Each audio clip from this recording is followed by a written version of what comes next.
Imagine finding a terrified little girl alone in the rain and discovering that the homeless man who saved her was actually the man your billionaire father had declared dead 20 years ago.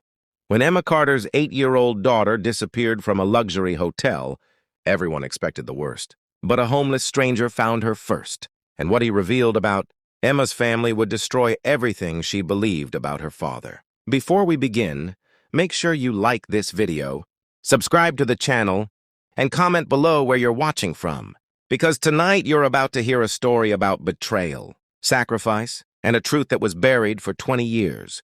The rain had been falling over Chicago for nearly 2 hours when 8-year-old Sophie Carter disappeared from one of the city's most expensive hotels. Her mother, Emma Carter, a billionaire CEO surrounded by investors and security guards, had been speaking at a private business event when she suddenly looked toward the chair where Sophie had been sitting. It was empty. "Where is my daughter?" Emma whispered before panic took over.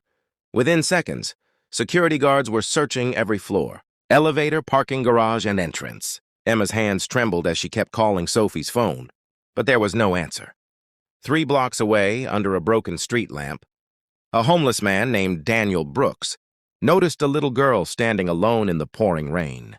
Daniel was 52 years old, wearing an old brown jacket and worn boots, carrying everything he owned inside a battered backpack. Most people walked past him without looking, but Daniel immediately noticed the frightened child. "Hey, sweetheart," he said gently. "Are you lost?" Sophie looked at him with tears in her eyes. "I can't find my mommy."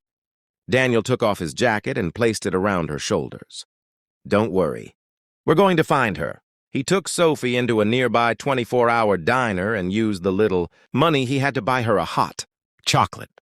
He asked the waitress to call the police, but Sophie suddenly grabbed his hand. "Please don't leave me." Daniel looked at the little girl and remembered his own daughter, Lily, who had died when she was only 6 years old. That loss had destroyed him. He had once been a successful businessman, a husband, and a father, but after losing Lily and everything that followed, he had ended up living on the streets. Yet that night, he didn't think about himself. He only thought about keeping Sophie safe. "I won't leave you," he promised. Minutes later, Emma rushed into the diner with security officers behind her. The moment Sophie saw her mother, she ran into her arms. "Mommy!" Emma hugged her tightly, crying with relief. Then she looked toward Daniel. "You saved my daughter." Daniel simply nodded. She was alone. "I did what anyone should have done." Emma reached into her purse and offered him several $100 bills. Daniel pushed her hand away. "I don't want money for doing the right thing." Emma stared at him, surprised. "Please take it." "No," Daniel replied. "Just take care of her." He turned toward the door, but Emma suddenly noticed his face beneath the bright diner lights. She froze. There was a scar above his eyebrow. She had seen that scar before, in an old photograph from her childhood.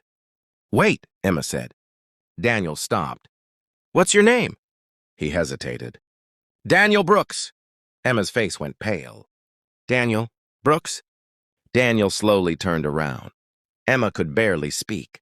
20 years earlier, her father had told her that Daniel Brooks, his former business partner, had stolen millions from Carter Industries and died in a warehouse fire while trying to escape the police.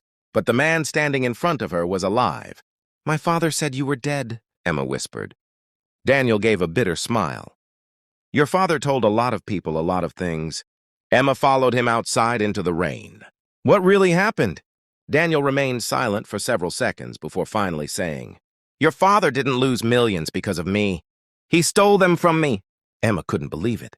Daniel explained that he and her father had built Carter Industries together. Daniel had created much of the company's original technology, while her father managed the finances.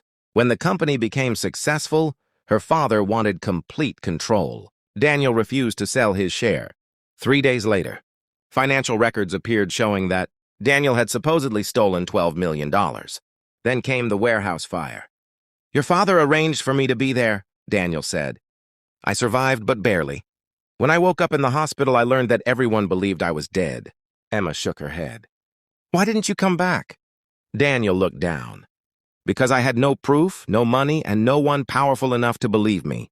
Your father had already destroyed my reputation." Emma returned to her company the next morning and ordered her legal team to investigate every old record. At first, they found nothing. Then an archivist discovered an old backup server containing financial transactions from 20 years earlier. The records showed that the $12 million had never gone to Daniel. They had been transferred into a secret account controlled by Emma's father.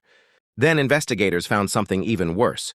The warehouse's electrical system had been manually disabled hours before the fire. Emma sat in silence as the truth became undeniable. Her father hadn't simply framed Daniel. He had planned his destruction to take full control of the company. Emma's entire fortune had been built on a lie.